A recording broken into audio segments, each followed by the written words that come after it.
Curas, milagres, feitiçaria. Você quer comprar unção? Que decepção. Esse é o tema do que nós vamos ver hoje aqui, baseado no livro de Atos capítulo 8, a história de Simão o Mago. Então, não deixe de curtir esse vídeo, também se inscreva no nosso canal, caso você não seja inscrito, e compartilhe esse conteúdo para abençoar o maior número de pessoas possível.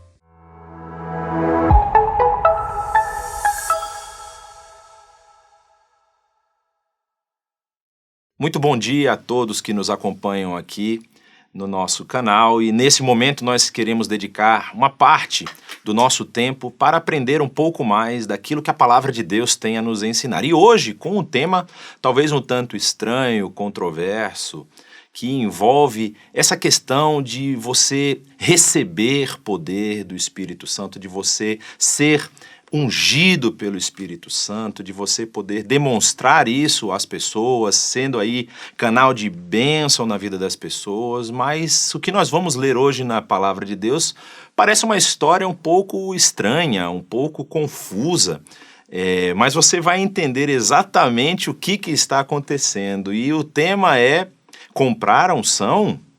Que decepção. E o tema que nós escolhemos está baseado lá no texto do livro de Atos dos Apóstolos, capítulo 8, que é uma história muito peculiar, muito particular. Eu peço que você me acompanhe aqui na leitura para nós podermos entender melhor o que está se tratando. O texto vai dizer o seguinte, que ali a partir do verso 9, um homem chamado Simão vinha praticando feitiçaria durante algum tempo naquela cidade, impressionando todo o povo de Samaria. Ele se dizia muito importante, e todo o povo, do mais simples ao mais rico, dava-lhe atenção e exclamava: "Este homem é o poder divino, conhecido como grande poder." Eles o seguiam, pois ele os havia iludido com sua mágica durante muito tempo. No entanto, quando Filipe lhes pregou as boas novas do reino de Deus e do nome de Jesus Cristo, creram nele e foram batizados, tanto homens como mulheres. O próprio Simão também creu e foi batizado, e seguia Filipe por toda a parte, observando maravilhado os grandes sinais e milagres que eram realizados. Os apóstolos em Jerusalém, ouvindo que Samaria havia aceitado a palavra de Deus, enviaram para lá Pedro e João. Estes, ao chegarem, oraram para que eles recebessem o Espírito Santo, pois o Espírito ainda não havia descido sobre nenhum deles. Tinham apenas sido batizados em nome do Senhor Jesus. Então Pedro e João lhes impuseram as mãos e eles receberam o Espírito Santo. Vendo Simão que o Espírito era dado com a imposição das mãos dos apóstolos, ofereceu-lhes dinheiro e disse: "Deem-me também esse poder, para que a pessoa sobre quem eu puser as mãos receba o Espírito Santo." Pedro respondeu: "Pereça com você o seu dinheiro. Você pensa que pode comprar o dom de Deus com dinheiro? Você não tem parte nem direito algum nesse ministério, porque o seu coração não é reto diante de Deus. Arrependa-se dessa maldade e ore ao Senhor. Talvez Ele lhe perdoe tal pensamento do seu coração, pois vejo que você está cheio de amargura e preso pelo pecado." Simão, porém, respondeu: "Orem vocês ao Senhor por mim, para que não me aconteça nada do que vocês disseram." Tendo testemunhado e proclamado a palavra do Senhor, Pedro e João voltaram a Jerusalém, pregando o evangelho em muitos povoados samaritanos. Essa é uma história um tanto quanto estranha, né? A gente sabe que no livro de Atos nós temos várias etapas que são apresentadas ali pelo evangelista Lucas, que é quem compõe esses dois livros, o Evangelho segundo Lucas e também o livro de Atos dos Apóstolos. Ele faz como se fosse um compêndio de dois livros. Ele começa explicando e mostrando a história do nosso Senhor Jesus na sua vinda à Terra, na sua encarnação e tudo que ele passou, o seu aprendizado na infância, na adolescência e depois no seu ministério ali, fazendo todos os sinais e milagres, e mostra também o desfecho desse ministério, quando Jesus ele vai ser preso, vai ser torturado, castigado, morto, sepultado, depois ele ressurge pelo poder de Deus e se torna aí o Salvador através desse sacrifício que ele mesmo se ofereceu. Então, nós temos essa história no Evangelho de Lucas e no livro de Atos, a gente até brinca, né? Nós temos um curso aqui sobre o livro de Atos na IBNU, a gente fala que é o Evangelho do Espírito Santo, você tem 4 evangelhos de 4 evangelistas e parece ali que no livro de Atos o Espírito Santo está agindo e demonstrando para aqueles discípulos de Jesus como que deve ser esse novo proceder da igreja. E aí tem histórias como essa que nós lemos aqui, histórias que demonstram que algumas das ações e das impressões que aqueles discípulos tinham a respeito de tudo o que havia acontecido com Jesus, até a sua ressurreição, o aparecimento para aquela quantidade enorme de pessoas que é narrado tanto nos evangelhos como também no início do livro de Atos, ainda não havia fechado o assunto de como deveria ser esse procedimento da igreja. O apóstolo Paulo, em uma das suas cartas, ele até fala dessa questão de unidade e também de diversidade, como o Espírito se apresentava de formas diferentes para poder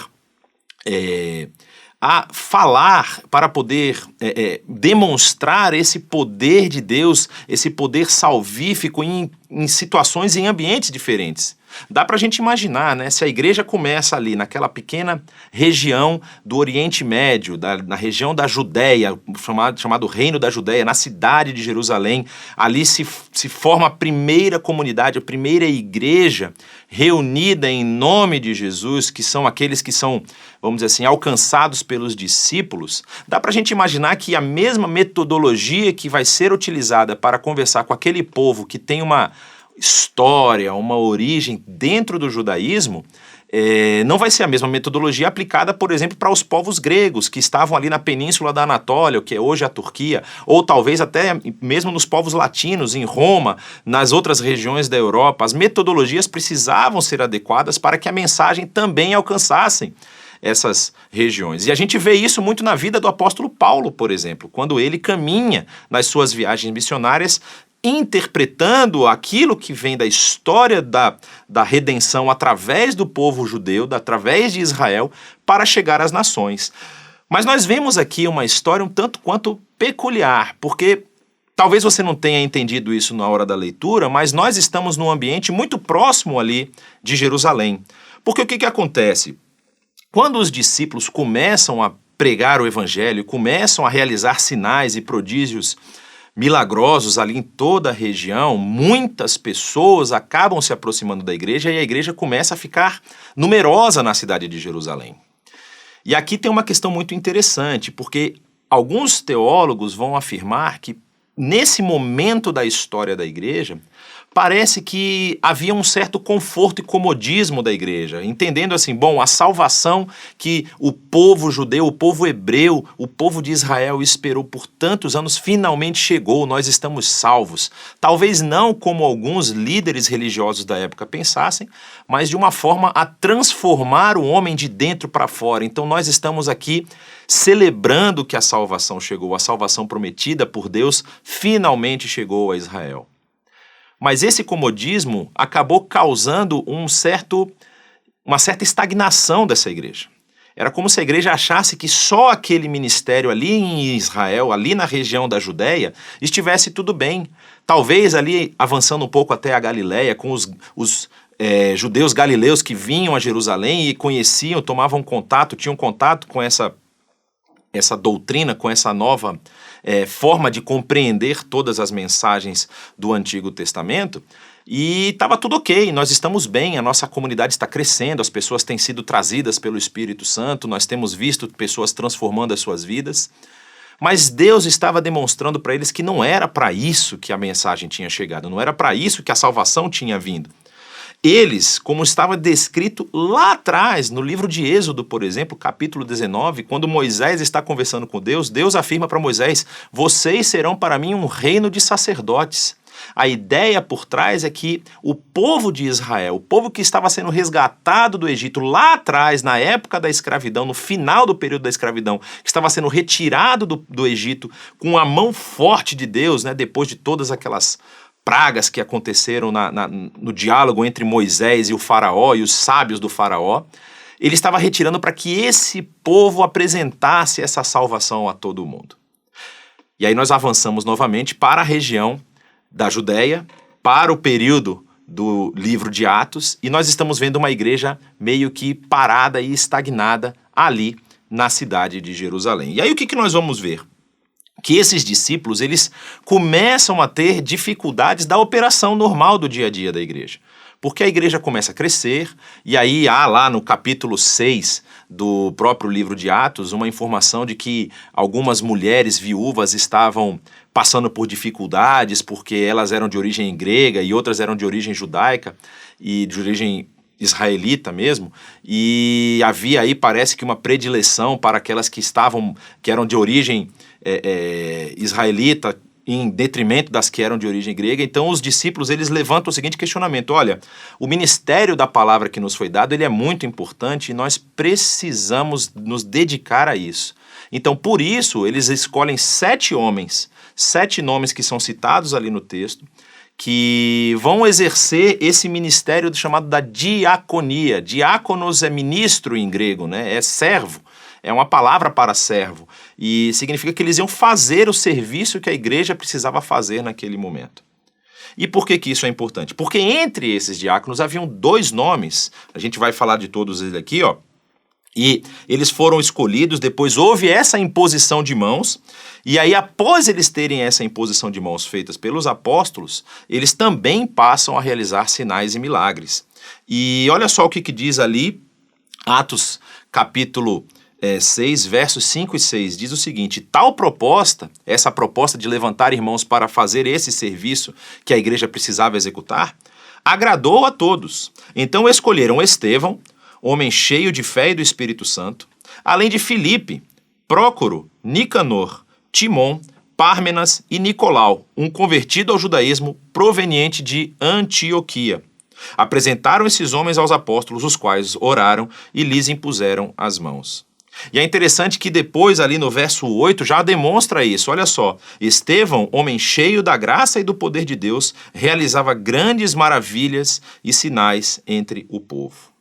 Então, se você olha da perspectiva, talvez, dos apóstolos nesse momento da história, você está vendo que esse poder que desceu de Deus como línguas de fogo lá no Pentecostes, né, Atos capítulo 2, parece agora que está se ampliando para outras pessoas ali da comunidade. Se você é um líder e se você pertence a uma comunidade como essa, e você vê que esse poder está se espalhando nos membros da sua comunidade, você percebe, você pode ter a impressão de que está tudo vindo muito bem, está tudo indo perfeito, vocês estão crescendo, as pessoas estão sendo abençoadas, que é o objetivo principal do funcionamento da comunidade, é levar essa bênção de Deus para todas as pessoas, e talvez você se sinta realizado com isso.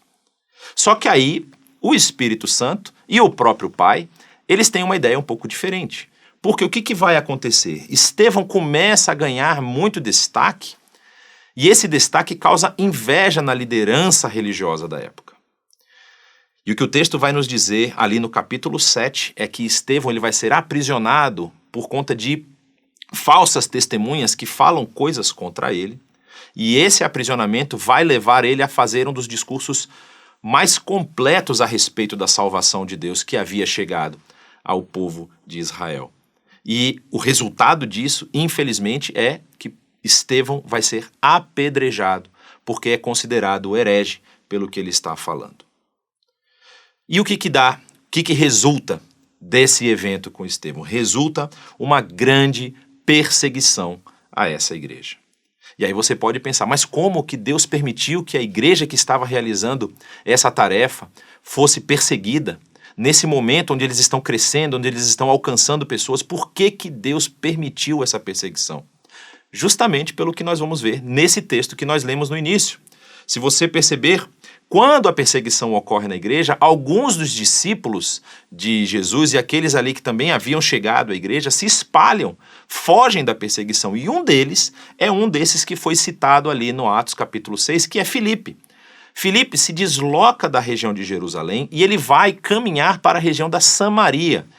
Talvez isso seja apenas mais uma informação que você está recebendo hoje, mas para entender bem o contexto que nós estamos lidando aqui, os samaritanos e os judeus, eles não se relacionavam. Eles tinham raiva um do outro. Os judeus consideravam, primeiro, os samaritanos pecadores pelo fato de lá atrás eles não terem obedecido um comando feito por Esdras.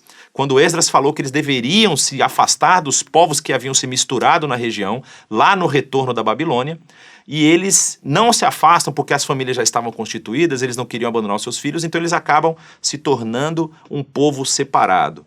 Há uma segunda etapa nessa animosidade que vai sendo criada entre samaritanos e judeus, que acontece na invasão grega do território, que a história vai dizer que os samaritanos abriram as portas das suas cidades para o exército grego, e os judeus os consideravam traidores por conta disso, porque os gregos dominaram durante muitos anos a região da Judéia até a famosa revolta dos Macabeus, que os judeus se libertam da dominação grega.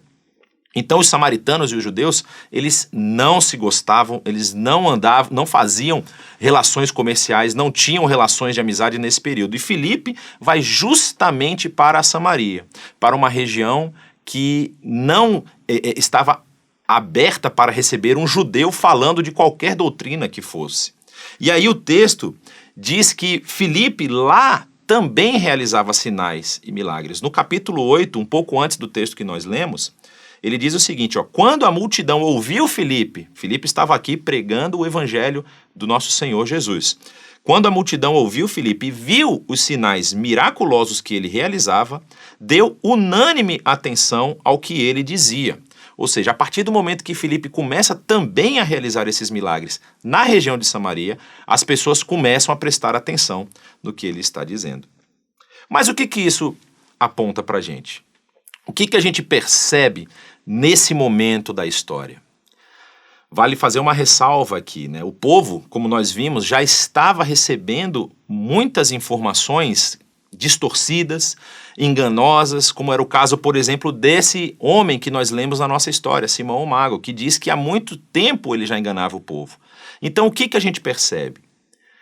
A gente percebe que as pessoas... E aí eu não falo apenas dos samaritanos, as pessoas em geral, nós às vezes também caímos nesse erro, nós buscamos o espetáculo. Como assim tem milagres e sinais sendo realizados? Você percebe que o texto vai dizer que esse homem chamado Simão, ele vinha praticando feitiçaria durante algum tempo naquela cidade. É o texto ali, a partir do verso 9, que vai nos dizer. E ele vinha impressionando todo o povo de Samaria. Aqui, Samaria ele se refere talvez à capital daquela época da região de Samaria, mas com certeza todos os povos samaritanos já deveriam conhecer esse Simão o Mago e deveriam saber que os milagres e os sinais que ele estava praticando no meio do povo ali. E aí qual é a grande questão? Por conta desse espetáculo que Simão apresentava, ele tinha condições de se auto-intitular importante, o texto vai dizer, ele se dizia muito importante. E todo o povo, do mais simples ao mais rico, não tem classe social, não tem diferença, todo o povo, diz o texto aqui, dava-lhe atenção e exclamava: este homem é o poder divino, conhecido como o grande poder. Ele havia enganado de tal forma aquelas pessoas que sobre ele colocaram essa alcunha, ele é o grande poder, ele tem esse conceito que na época era muito difundido, que era um conceito que alguns teólogos vão dizer que é um conceito pré-gnóstico daquela linha, daquela doutrina chamada gnosticismo, que vai surgir com muita força depois no ambiente grego, principalmente na região de Éfeso, e que vai rivalizar com essa palavra salvadora que nós conhecemos aqui, que os apóstolos estão passando. E esse grande poder era como se ele dissesse que ele era a incorporação da própria divindade, do próprio Deus. Ele era como se Deus houvesse descido e estava se apresentando para as pessoas ali. Então percebam a confusão que esse Simão estava causando naquela comunidade. Aí de repente chega uma outra pessoa. Chega uma outra pessoa desconhecida, um judeu, alguém que você talvez não quisesse ter relação, pelo fato de você ser samaritano, né? Ele é judeu e eu sou samaritano, o que eu vou parar para ouvir essa pessoa? E ele começa também a pregar uma doutrina diferente, pregar uma doutrina de salvação. Talvez aqui valha fazer uma pequena ponte com aquele evento em que Jesus se encontra com a mulher samaritana no poço onde ele pede para beber água, e os samaritanos, de acordo com o discurso daquela mulher, também aguardavam o Salvador. Então, quando Filipe ele aparece e começa a pregar que esse Salvador chegou, que esse Salvador veio, e não apenas pregar, mas ele começa a realizar milagres e sinais, o foco das pessoas vai mudar. As pessoas vão começar a olhar para ele e vão começar a ver que realmente a mensagem que ele está passando é uma mensagem verdadeira, é uma mensagem fiel. E é interessante porque o texto vai dizer que eles, as pessoas, né, os seguiam a Simão, não a Filipe, seguiam a Simão, pois ele os havia iludido com a sua mágica durante muito tempo, ou seja, já tinha muito tempo que Simão praticava essa mágica. No entanto, quando Filipe lhes pregou as boas novas do reino de Deus e do nome de Jesus Cristo, creram nele e foram batizados tanto homens como mulheres.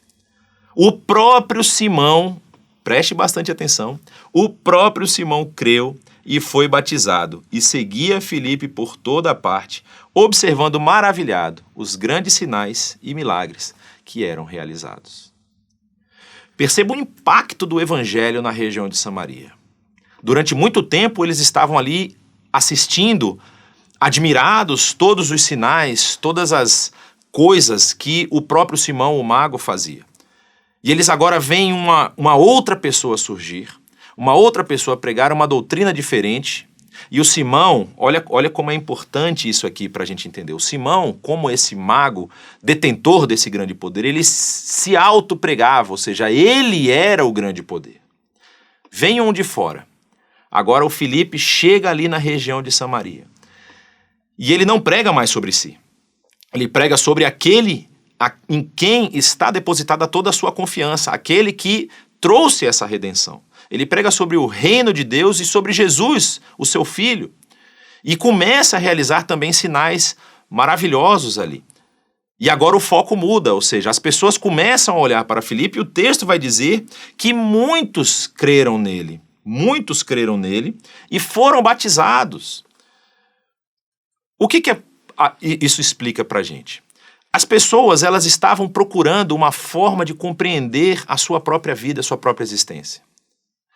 A gente vê isso nos nossos dias também. Muita gente entra em vários tipos de círculos que apontam para uma espiritualidade mais avançada, que apontam para uma transformação da sua vida, do seu status, da forma como você tem vivido, na intenção, na tentativa de se livrar das mazelas, das dores, das dificuldades que essa vida tem.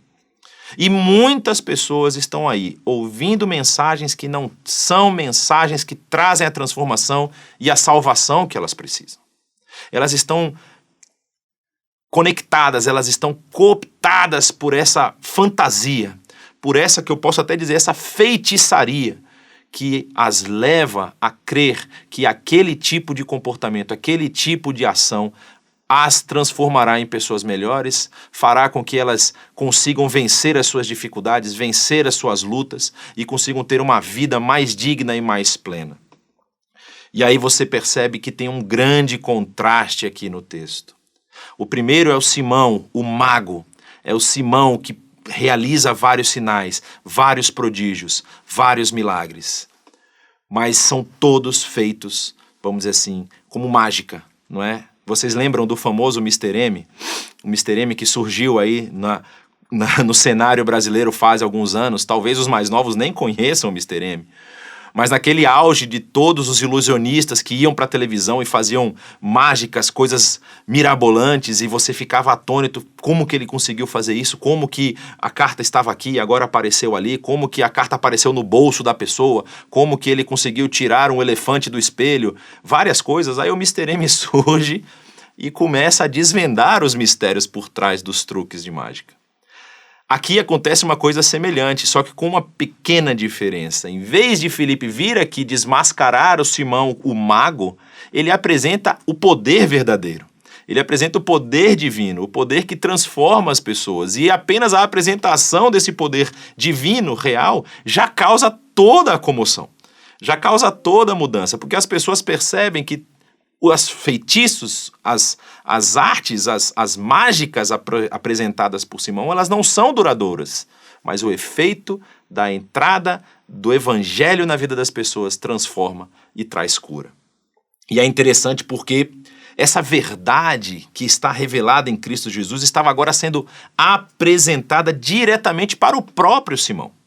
E ele fica tão fascinado com aqueles sinais e milagres que ele presenciou, que ele mesmo passa a querer seguir isso, porque ele contrasta aquilo que está acontecendo com as pessoas com o que ele fazia, que ele sabia que era charlatanismo, que ele sabia que não trazia nenhum benefício para as pessoas, simplesmente exaltava o seu próprio poder e a sua própria autoridade ali naquela cidade. Só que o que nós vamos perceber, e que é a pergunta que nós precisamos levantar é, será que quando nós vemos essa transformação aqui de Simão, que diz que ele também creu e foi batizado, será que essa transformação dele é genuína? O texto vai continuar nos dizendo que a unção, ela não pode ser nem vendida e nem comprada. Ela é dada, e ela é dada de graça. Olha só o que o texto vai dizer, que os apóstolos que estavam em Jerusalém, ouvindo que Samaria havia aceitado a palavra, enviaram para lá Pedro e João. Estes, ao chegarem, oraram para que eles recebessem o Espírito Santo, pois o Espírito ainda não havia descido sobre nenhum deles. Tinham apenas sido batizados em nome do Senhor Jesus. Então Pedro e João lhes impuseram as mãos e eles receberam o Espírito Santo. Essa questão da imposição de mãos ela é muito interessante. Como eu mencionei no início do que eu estava falando aqui, da nossa conversa, a gente precisa entender o ambiente onde isso está acontecendo e principalmente em que momento histórico isso está acontecendo. Porque a imposição de mãos já foi muitas vezes tratada como uma doutrina por si só. Ou seja, essa manifestação do Espírito Santo naquelas pessoas que estavam ali em Samaria, durante algum tempo, inclusive ela é entendida por alguns grupos hoje, que ela é uma confirmação dessa salvação, vamos dizer assim. Primeiro você aceita, é batizado, e depois você recebe o Espírito Santo. Não é bem isso que dá a entender o livro de Atos. O livro de Atos ele dá a entender que o Espírito Santo ele fazia esses pontos de confirmação não por conta das pessoas que estavam recebendo, mas principalmente para ensinar a igreja. É um momento muito peculiar onde os apóstolos, aqueles que viveram com Jesus, estão sendo trabalhados para se tornarem líderes e mártires pela igreja, como quase todos vão ser. Você lembra que dentre os 12 discípulos de Jesus, depois que Judas sai e entra ali Matias, a gente vê uma transição entre Matias e Paulo, Paulo se tornando aí talvez esse 12º discípulo, perdão. E o que nós percebemos? Que eles não tinham essa compreensão plena de qual era a sua missão e o Espírito Santo faz essas marcas. E a marca aqui para os discípulos de Jesus, aqueles apóstolos que estavam ali liderando a igreja, era: a mensagem não é apenas para vocês. A mensagem do reino, ela também precisa atingir até aqueles que vocês consideram como inimigos. Primeiro os samaritanos. Depois, mais na frente do livro de Atos, vai chegar em Cornélio, que é um centurião romano, ou seja, os seus dominadores, aqueles que dominam sobre vocês, também vão receber essa mensagem. O apóstolo Paulo depois caminha pelos gregos, nos gentios, que são chamados de gentios no texto bíblico, eles também recebem essa mensagem. Então há uma marca muito forte e firme do Espírito Santo dizendo: não é apenas para vocês essa mensagem é para ser pregada em todo o canto, em todo o mundo. E aí nós vemos essa questão aqui da imposição de mãos como uma marca presente em algumas partes do livro de Atos e também presente em outros momentos da história do povo de Israel como a marca de bênção. Uma marca que quando você queria abençoar uma outra pessoa, você impunha as mãos sobre ela. Isso vai acontecer, por exemplo, com Jacó lá no final da sua vida, quando ele quer abençoar os 2 filhos de José. E aí tem até uma história, que o mais velho está na sua mão direita e o mais novo na mão esquerda, e ele acaba invertendo, porque ele diz que o mais novo vai ser mais importante do que o mais velho, e tem toda uma história aí que é narrada no Pentateuco. Mas essa questão da imposição de mãos como um sinal da transmissão de bênção, ela está presente no povo, e para aquele momento fazia muito sentido. Então essa imposição de mãos que faz com que o Espírito Santo desça, chega justamente para mostrar que a ação do Espírito Santo não era exclusividade do povo, mas atingia toda a humanidade. Então, quando Pedro e João chegam lá e impõem as mãos sobre as pessoas e elas começam a ter a manifestação do Espírito, é essa confirmação que os discípulos precisavam, que os apóstolos precisavam. Precisavam entender que o evangelho continuaria avançando. Eles estavam passando por dificuldade em Jerusalém e agora ele precisa continuar avançando. Então eles saem do seu povo, saem da sua terra ali, da sua região de conforto e vão pregar e vão ver a ação do Espírito num povo que talvez fosse um povo inimigo deles. Mas aí o texto continua e nós vemos uma coisa muito importante nesse trecho que nós vamos ler agora. A gente vai perceber que essa questão de usura, ela pode custar até a nossa própria cura. Porque o que vamos ver? Olha só o que o texto diz. Vendo Simão que o Espírito era dado com a imposição de mãos dos apóstolos, ofereceu-lhes dinheiro e disse: deem-me também esse poder para que a pessoa sobre quem eu puser as mãos receba o Espírito Santo. Pedro respondeu: pereça você com o seu dinheiro. Você pensa que pode comprar o dom de Deus com dinheiro? É aquilo que nós falamos antes. O texto vai deixar muito claro para a gente. O dom de Deus, ele não é comprado e não pode ser vendido. Ele é dado gratuitamente, mas ele é dado gratuitamente a quem Deus quer. E é interessante nós vermos que Simão não percebeu isso, mas Pedro imediatamente percebeu o coração de Simão. Percebeu a maldade que estava dentro do coração dele. Olha só, esse comportamento persuasivo e corrompido de Simão, Pedro ele capta isso na hora, porque ele quer comprar isso para... Imagina, Simão é um homem que é importante na sua comunidade. Ele é um homem que é importante ali para as pessoas. As pessoas exaltam ele dizendo que ele é o representante desse grande poder. Ele possui esse grande poder. E agora ele vê homens chegando e realizando coisas que ele não tinha capacidade de realizar, que ele não tinha capacidade de fazer. Então ele quer comprar esse direito, ele quer ter também esse poder. E aí Pedro dá esse duríssimo choque de realidade para esse enganador, que havia enganado as pessoas por tanto tempo. Ele apresenta o verdadeiro poder de Deus para Simão e para toda aquela comunidade. E quando Simão percebe que ele não pode comprar esse dom, ele fica desesperado. E hoje em dia, muitas pessoas estão desesperadas, buscando com muita sede algo que lhes transforme o coração, algo que lhes liberte a sua mentalidade, a sua inclinação pecaminosa, mude o seu rumo de vida. Mas muitas pessoas não querem saber do poder real de Deus. Muitas pessoas querem o poder mágico.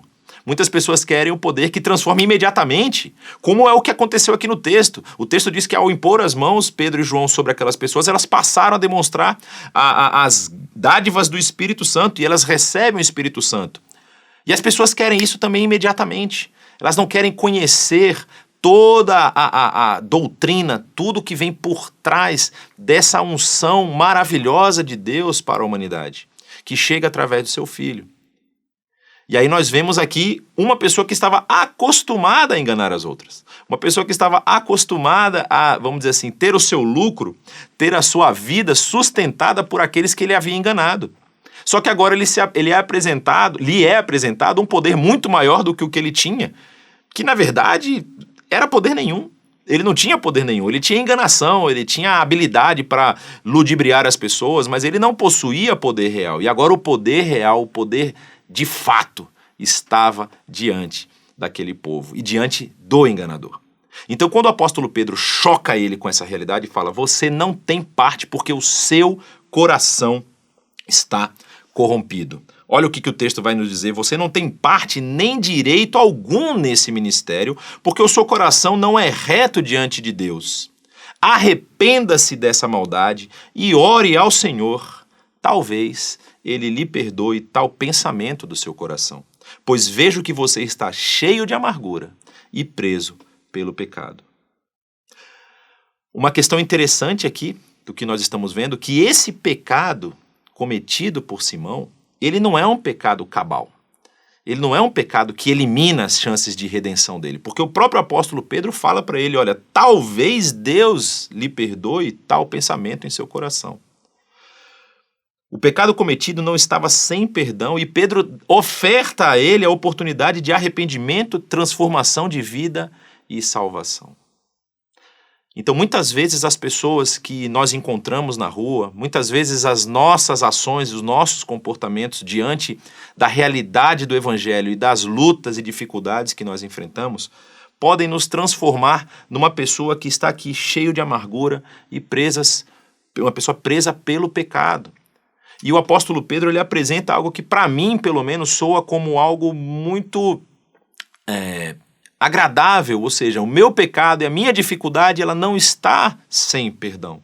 Ela não está sem possibilidade de retorno, não está sem possibilidade de volta. Mas eu preciso orar e colocar isso diante de Deus.